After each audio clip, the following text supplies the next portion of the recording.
तो हेलो दोस्तों, नमस्कार। आप सभी का हमारे यूट्यूब चैनल पर स्वागत है। हमारे यूट्यूब चैनल पर क्लास 12th बायोलॉजी चल रही थी, जिसमें हम लोगों ने अभी तक 6 चैप्टर तक पूरी तरह से कंप्लीट कर लिया है।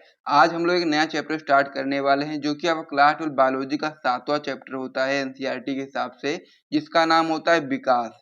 इंग्लिश में हम लोग इसको बोलते हैं इवोल्यूशन। तो क्या होता है विकास, क्या होता है इवोल्यूशन इंग्लिश में, आइए हम उसको समझते हैं बहुत ही अच्छे तरीके से चैप्टर में। आज आपका लेक्चर में फर्स्ट रहने वाला है, तो वीडियो बहुत ही ज़्यादा इंपॉर्टेंट रहने वाली है।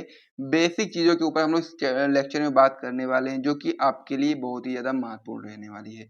इसीलिए आप वीडियो को बिल्कुल भी स्किप मत करिएगा, और साथ ही में इसी प्रकार से और भी महत्वपूर्ण वीडियोस को जानने के लिए, पाने के लिए आप लोगों को हमारे चैनल को सब्सक्राइब कर लेना है अभी के अभी, ड्रीमलाइट एजुकेशन चैनल को, ताकि आप लोग को इसी प्रकार से डेली बेसिस पर रेगुलर अच्छा कंटेंट देखने को मिलता रहे, और आप लोग अपनी क्लास 12 की बायोलॉजी में बहुत ही अच्छा स्कोर करें। साथ ही में यदि आपको यहाँ तक वीडियो पसंद आ रहा है तो वीडियो को लाइक करिए, चैनल को सब्सक्राइब करिए। फिर हम लोग वीडियो को स्टार्ट करते हैं, और इस नए चैप्टर की हम लोग शुरुआत करते हैं बहुत ही अच्छे तरीके से। तो चलो वीडियो को स्टार्ट करते हैं। तो इसमें हमारा जो सबसे पहला जो इसमें आपका जो चैप्टर का नाम है क्या है, विकास है। तो विकास को हम लोग इंग्लिश में हम लोग बोलते हैं इवोल्यूशन। तो सबसे पहले हम समझते हैं कि आखिर विकास की परिभाषा क्या होती है, इवोल्यूशन की परिभाषा क्या होती है। सबसे पहले हम लोग उसके बारे में समझ लेते हैं, क्योंकि जो आपका चैप्टर का नाम है, सबसे पहले हम लोग उसके बारे में जानकारी प्राप्त करेंगे कि आखिर चैप्टर हमसे क्या चीजें कह रहा है, और चैप्टर में हम लोग क्या क्या चीजें पढ़ने वाले हैं। तो आइए समझते हैं विकास की परिभाषा के बारे में।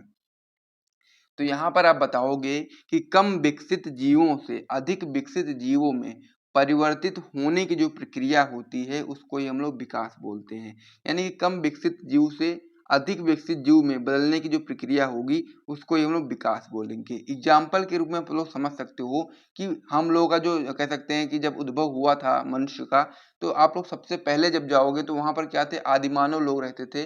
तो वहां पर क्या था, वो लोग कपड़े वपड़े नहीं पहनते थे, और कच्चा खाना खाते थे, कुछ भी मांस मछली इस प्रकार से खाते जीते थे।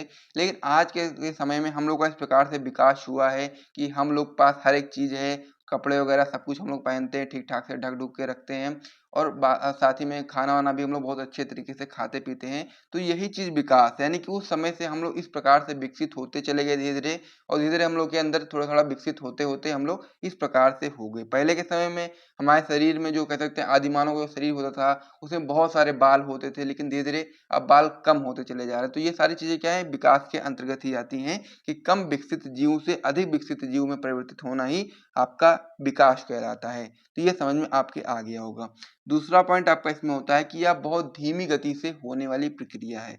यानी कि जो विकास की जो प्रक्रिया है, वो बहुत ही धीमी गति से होने वाली प्रक्रिया है, और इस प्रक्रिया को होने में लाखों हजारों साल लग जाते हैं। अगला पॉइंट आपका इसमें होता है कि यह प्रक्रिया निरंतर चलती रहती है। यानी कि जो विकास की प्रक्रिया है, वो निरंतर चलती रहती है। पहले से हम लोग यहाँ तक आ गए, फिर हम लोग और आगे बढ़ते जा रहे हैं, और निरंतर विकास होता चला जाएगा, और आगे हम लोग इसी प्रकार से डेवलप होते चले जाएंगे। तो यही सारी चीजें क्या है, विकास है। तो एक बार मैं फिर से रिपीट करता हूँ विकास की परिभाषा को, आप लोग नोट करिएगा कि कम विकसित जीवों से अधिक विकसित जीवों में परिवर्तित होने की जो प्रक्रिया होगी, उसको ही हम लोग विकास बोलेंगे। या बहुत धीमी गति से होने वाली प्रक्रिया है, यह प्रक्रिया निरंतर चलती रहती है। तो इसे आप लोग नोट कर लीजिए, फिर हम लोग आगे बढ़ते हैं, उसके बाद हम लोग आगे समझते हैं। तो अब हमारा इसमें टॉपिक रहने वाला है ब्रह्मांड व पृथ्वी की उत्पत्ति। तो किस प्रकार से ब्रह्मांड व पृथ्वी की उत्पत्ति हुई, कब हुई, वो सारी जानकारी हम लोग इसमें समझने वाले इस टॉपिक के अंतर्गत। तो आइए देखते हैं। तो इसमें हम लोग सबसे पहले लाइन में बताओगे कि ब्रह्मांड की उत्पत्ति लगभग 20,000 करोड़ यानी कि 200 बिलियन वर्ष पहले हुई थी। पृथ्वी की प्रारंभिक अवस्था में इनमें वायुमंडल नहीं था। यानी कि जब पृथ्वी की उत्पत्ति हुई, तो उस समय पर वायुमंडल नहीं था। दूसरा पॉइंट आप इसमें बताएंगे कि पृथ्वी जैसे जैसे ठंडी होती गई, इसमें जल, जलवाष्प, मीथेन, कार्बन डाइऑक्साइड एवं अमोनिया का निर्माण हुआ, जो कि हमारे लिए बहुत ही ज़्यादा महत्वपूर्ण है। जिसमें से जो जल है वो बहुत ही ज़्यादा महत्वपूर्ण है। तो यहाँ पर आपको समझना है कि पृथ्वी जैसे जैसे ठंडी होती चली गई, इसमें जल बना, जलवाष्प बना, मीथेन, कार्बन डाइऑक्साइड एवं अमोनिया गैस का निर्माण हुआ। इस प्रकार से सारी चीजें बनती चली गई। अगला पॉइंट आप बताएंगे इसमें कि सूर्य की पराबैंगनी किरणों ने पानी को तोड़कर H2 व O2 को अलग कर दिया। O2 ने NH3 व CH4 के साथ मिल करके H2O और तथा CO2 तथा दूसरी गैसें बनाई, जो कि हमारे जीवन के लिए बहुत महत्वपूर्ण थी। अगला पॉइंट आपका इसमें होता है कि इसी प्रकार धीरे-धीरे पृथ्वी के चारों ओर ओज़ोन परत तथा अन्य गैसों का निर्माण हुआ। तो इस प्रकार से धीरे-धीरे करके ब्रह्मांड का निर्माण हुआ, पृथ्वी की उत्पत्ति हुई। तो यदि आपसे कोई क्वेश्चन पूछे कि पृथ्वी की या कह सकते हैं ब्रह्मांड की उत्पत्ति कब हुई, तो आप लोग बता सकते हैं कि 20,000 करोड़ कह सकते हैं वर्ष पहले, साल पहले हुई थी। और पृथ्वी की जो आपका जो प्रारंभिक अवस्था थी, उसमें वायुमंडल नहीं था। उसके बाद फिर पृथ्वी जैसे-जैसे ठंडी होती चली गई, इसमें जल, जलवाष्प, मीथेन, कार्बन डाइऑक्साइड तथा अमोनिया आदि का निर्माण हुआ।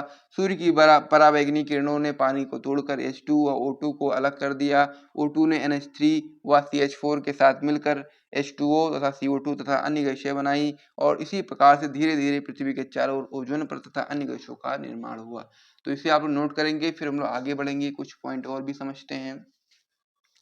तो अब इसमें आपका अगला पॉइंट है कि पृथ्वी के कह सकते हैं कि पृथ्वी के और ठंडा होने पर जलवाष्प ने बरसात का रूप ले लिया। यानी कि जब पृथ्वी और ठंडी होती चली गई, यहाँ पर समझना है, सबसे पहले जब पृथ्वी ठंडी होने लगी तो वहाँ पर जल, जलवाष्प, मीथेन, कार्बन डाइऑक्साइड, अमोनिया आदि का निर्माण हुआ। लेकिन जब पृथ्वी और ठंडा होती चली गई तो फिर जलवाष्प जो था वो बरसात का रूप ले लिया, यानी कि वर्षा का रूप ले लिया, जिसने गहरे जगह को महासागर का रूप दिया। तो इस प्रकार से ये पॉइंट भी आपके लिए इम्पोर्टेंट है। फिर अगला पॉइंट आपका इसमें होता है कि यह माना जाता है कि पृथ्वी की उत्पत्ति के लगभग 50 करोड़ साल बाद पृथ्वी पर जीवन की उत्पत्ति हुई। यानी कि जब पृथ्वी का निर्माण हुआ, पृथ्वी जब बनी, तो उसके लगभग 50 करोड़ साल के बाद जा करके पृथ्वी पर जीवन की उत्पत्ति हुई, यानी कि जीवन का उद्भव हुआ। इस प्रकार से आपको यहाँ पर समझना है। तो इसमें अभी तक हम लोगों ने क्या समझा? विकास के बारे में समझा, ब्रह्मांड व पृथ्वी की उत्पत्ति के बारे में समझा।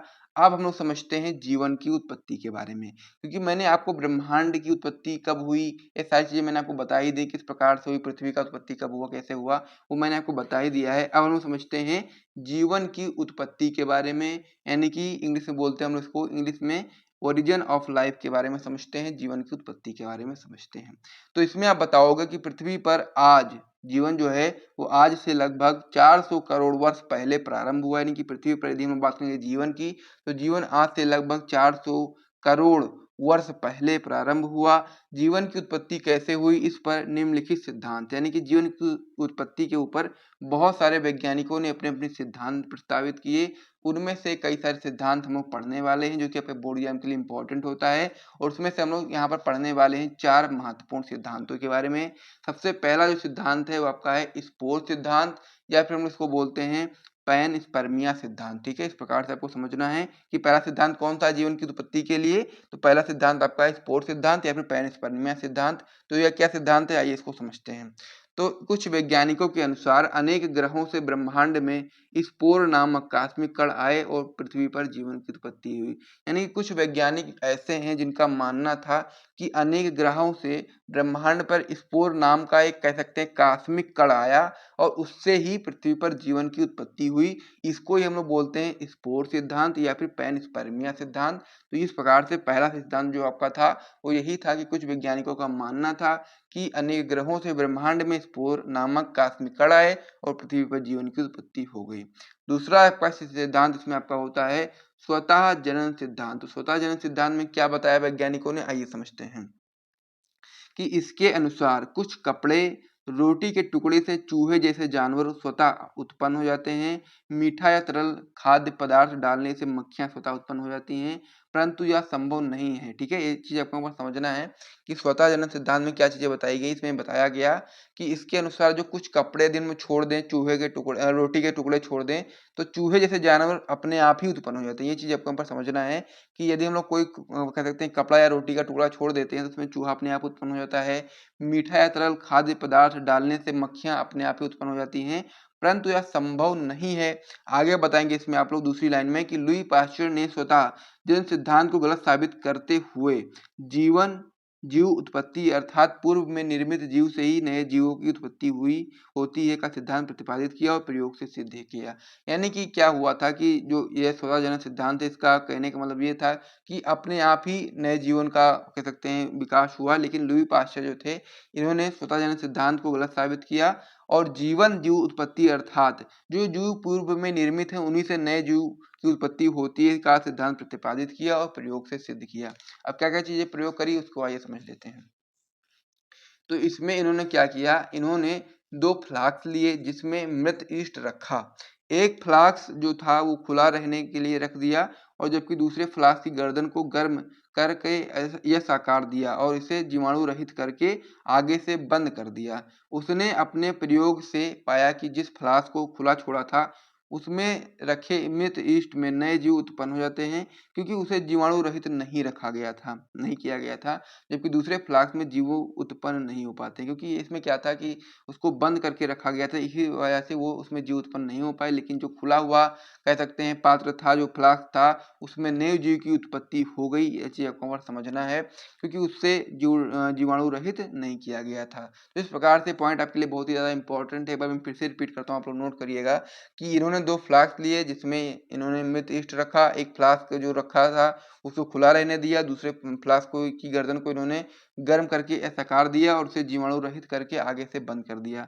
उसने अपने प्रयोग से पाया कि जो फ्लास्क है, फ्लास्क को खुला छोड़ा था उसमें तो रखे मृत ईस्ट से नए जीव उत्पन्न हो जाते हैं क्योंकि उसे जीवाणु रहित नहीं किया गया था, जबकि दूसरे फ्लास्क में जीव उत्पन्न नहीं होते हैं। तो ये आपका था स्वतः जनन सिद्धांत, इसके बारे में भी आप लोग समझ लिया है। अब हम लोग अगले सिद्धांत की ओर बढ़ते हैं।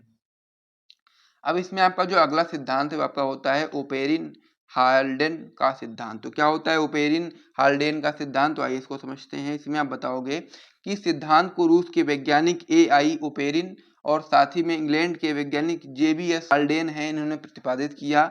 इसमें यानी कि जो ओपेरिन हाल्डेन सिद्धांत, इसके नाम से क्लियर है कि सिद्धांत को रूस के वैज्ञानिक AI ओपेरिन और साथ ही में इंग्लैंड के वैज्ञानिक JBS हॉल्डेन ने प्रतिपादित किया। इसके अनुसार महासागर में जीवन का प्रारंभ हुआ और उस समय पृथ्वी का तापमान ज्यादा था लेकिन वायुमंडल में CH4NH3 जैसी गैसें कम और ज्वालामुखी ज्यादा थे। इस समय वातावरण में न के बराबर ऑक्सीजन थी, इसीलिए जीव भी अवायवीय थे। ये चीज आपको समझना है कि जो ओपेरिन और जो हाल्डेन का जो सिद्धांत है उसमें इन्होंने बताया कि महासागर में जीवन का प्रारंभ हुआ और उस समय पृथ्वी का तापमान बहुत ज्यादा था, इसी वजह से जो वायुमंडल है इसमें CH4NH3 जैसी गैसें कम और ज्वालामुखी ज्यादा थे। इस समय वातावरण में न के बराबर ऑक्सीजन था, इसी के लिए जो उस समय के जो जीव थे वो अवायवीय थे, इनका मानना था ये। ठीक है, तो ये आपका है ओपेरिन हाल्डेन का सिद्धांत।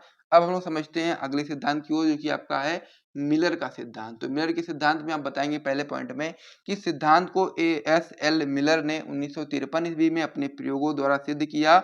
उन्होंने क्या किया था, उन्होंने एक फ्लास्क में मीथेन, अमोनिया व हाइड्रोजन को रखा और उबलते हुए पानी के भाप के साथ ही 800 डिग्री सेल्सियस पर 2 टंगस्टन के इलेक्ट्रोड से स्पार्किंग कराया।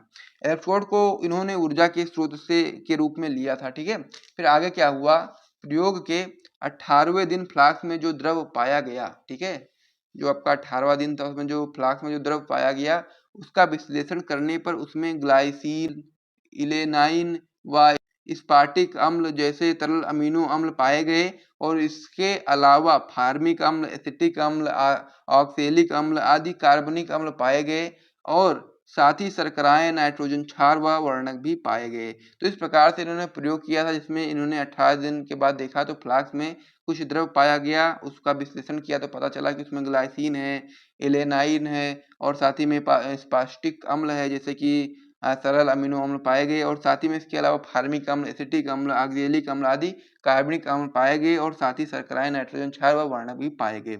आगे उन्होंने बताया कि इस प्रयोग में यह माना गया कि ब्रह्मांड में कहीं न कहीं ऐसी अभिक्रिया हुई जिससे अकार्बनिक से कार्बनिक यौगिकों का निर्माण हुआ और कार्बनिक अणुओं से जीवन का प्रारंभ हुआ। तो इस प्रकार से जीवन की उत्पत्ति के लिए यहाँ पर 4 सिद्धांत मैंने आपको बताए जो कि अलग-अलग वैज्ञानिकों ने अपने सिद्धांत को दिया, जो कि आपके लिए पढ़ना था, जो कि मैंने आपको पढ़ा दिया है। तो इस लेक्चर में हम लोग यहीं तक देखेंगे। नेक्स्ट लेक्चर में हम लोग समझेंगे जैव विकास के प्रमाण के बारे में, जो कि बहुत ही ज़्यादा इंपॉर्टेंट है, जो कि आपके बोर्ड एग्जाम के लिए बहुत ही ज़्यादा इंपॉर्टेंट है। तो मिलते हैं नेक्स्ट वीडियो में, तब तक के लिए जय हिंद।